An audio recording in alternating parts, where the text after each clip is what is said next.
Welcome back, Cyber Explorers. It's Alfie, and in this video we'll explore together with this step-by-step guide how to enable or disable autocorrect and text suggestions in Windows 11. So without further ado, let's get right into it.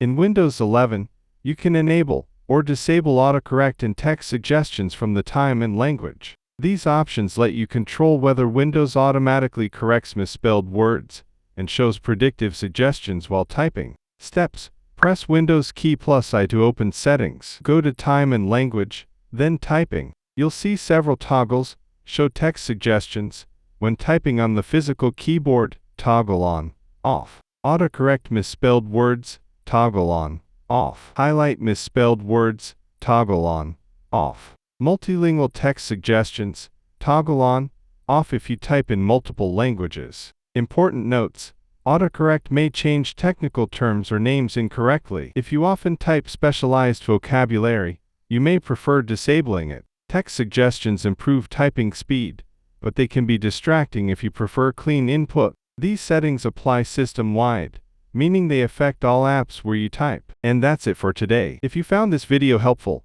please give it a thumbs up, consider subscribing, and don't forget to activate the notification bell so you won't miss out on any new uploads. Thank you for watching. Until next time, see you later.